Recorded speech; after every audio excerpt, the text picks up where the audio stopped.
Hey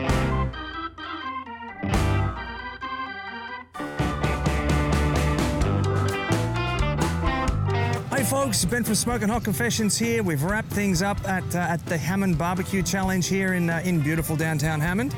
And I've got with me here Matt from Hot Wachula Barbecue. Mate, how's the weekend been for you? You know, it's been pretty good. It was a nice trip in, kind of mellow. Last night, I thought everything was going good. I had a few little technical issues with the smoker, and so I didn't get to sleep much, but, hopefully that's a good sign. Usually the more problems you have, if you have a flat, or if you have something, car trouble, or run out of gas, or smoke or something, usually it's good mojo for hopefully, for awards. But I think everything turned out good. I think I closed 4 good lids. In this field, you can't just get a call in one category and walk away with it. You got to get 4 top 10 calls, to win in this field today. It's really tough. Yeah, there's a lot of big names here. Yeah, definitely. There's probably 10 of the top 20 teams in the country here. So it's out of 30 teams, 25 could win it. I'm pretty sure there's probably 25 grand champions here. So it's gonna be a tough field. Hopefully I'm not sitting on my hands during awards. I'm sure you won't be, mate. I'm sure you won't be. I hope not. Yeah. So you've got some pretty high-tech looking smokers here. What are you cooking on? Well, I cook on a Rectech. Actually, that one worked like a champ. This is kind of my own brand. I call them Killer Smokers. It's kind of a cabinet reverse flow that I actually added a hopper onto the side of it. That was what was giving me problems last night. So it actually has a charcoal box in the front, so I ran it with the charcoal version.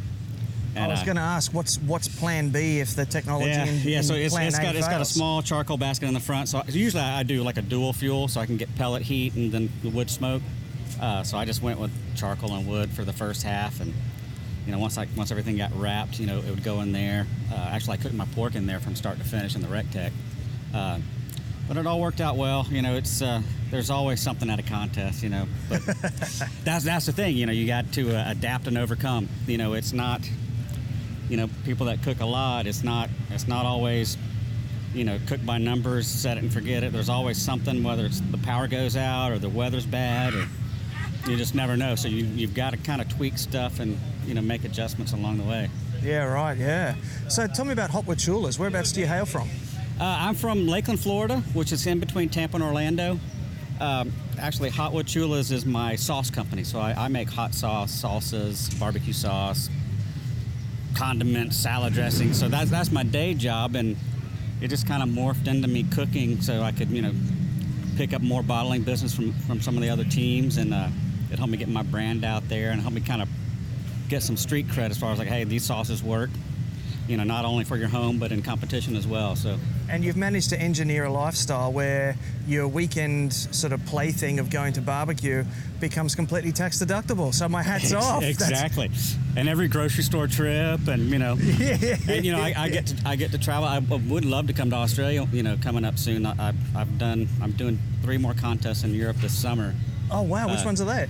I'm doing the Transylvania contest. I'm going to Slovenia.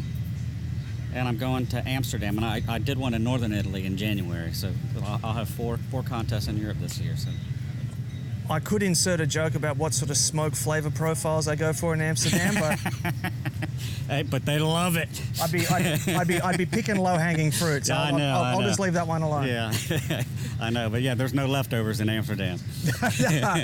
No, I can't imagine there would be. So that's going to be an exciting trip. So I'm stoked to go there. So chicken, pork ribs, pulled pork brisket. Yeah. What's your personal forte?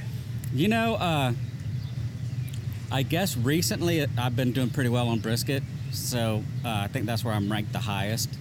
I think I should get a good pork call today. I think I've made some changes to my pork process. So I think that turned out really well. But usually it's been chicken. Chicken and brisket have been my top 2 categories. But here, like I said, you got to cook all 4. So, you got to, my ribs have been pretty solid. It's one of those things, you got to be a good cook, turning good food, and you got to be lucky. You got to hit the tables, better scoring good, scoring high. You could hit a table where you might have 1 or 2 judges that just might be having a bad day, or they might just be really tough judges. And that could cost you a walk and, cost you money, but, it's kind of the luck of the draw. It's part of the game, isn't it? That's why we cook 30, 40 contests a year, because it'll kind of even out. Sometimes, you think you turn in great stuff and you don't get a call, and sometimes you can turn in stuff you don't think is all that great and you can get a first place. So it evens out over time. So, a lot of people get in trouble if they don't get a call, they change something. Cook it at least 4 times. Do 4 contests in a row. Don't change anything, and then you'll get a good. If you get hammered 4 times in a row, then something's got to change. Either you're not cooking it right or your flavors are off. So focus on cooking it right. Get your tenderness down, and you can adjust the taste. But the tenderness is it's the hardest thing to get right every time. Yeah, for sure.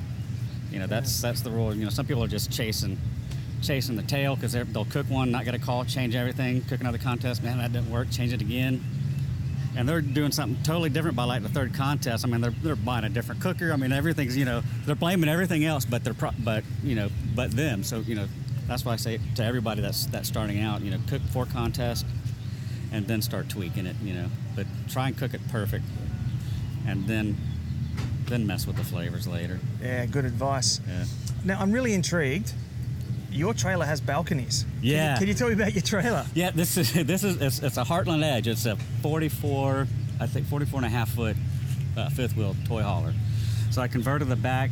I added a sink in there and a prep table, so I kind of keep all my smelly barbecue stuff in the back, so I'm not stinking up the inside. But it's a 1-bedroom, 2-bathroom. Wow. Freaking mobile cook home, so and I probably put about 80,000 miles on it since 2016. Oh, wow. So I put at least 30,000 miles on it a year. So it's been to Washington, D.C., to Colorado, to Kansas City, to everywhere. So it's kind of a pain to haul, but when you do so many, it's nice to have a real bed to sleep in and a nice hot shower. Mate, I'm so jealous. I'm still in this stage of having to get 3 mates around to help me push my smoker into the back of a 6x4 foot. When I started, it was a Dodge Caravan minivan. Yep. Just ripped the seats out, and I had a backwoods party, a little tiny cooker. I cooked everything in it, and had an easy up and a cot. And it was kind of fun. It seemed more fun back then. I mean, now it's a lot more work. But everybody everybody starts at that. Then they move up. They get high class, and they get a landscape trailer. Yeah. So, again, that kind of moves into a cargo trailer, and then it moves up into all these porch trailers and 5th wheels and stuff. But it's this actually is a great contest because it reminded me of some of the European contests because everybody's walking around, everybody's hanging out. Sometimes you can go to contests, especially if the weather's bad. Everybody's in their rigs, staying warm or staying dry, and you don't really get to socialize. But yeah. Here in Louisiana, I mean, everything's about food, and the people here have been great. So it's been nice to walk around and meet everybody and chill out. That's the fun part about these contests. Yeah, no doubt, mate, no doubt. Look, I'm going to say thanks for your time. Hey, thank you, man. Thanks very much, and thanks for being part of the show. Absolutely, no problem. Anytime. I hope to see you in Australia soon. Me too. Thanks, man. I appreciate it.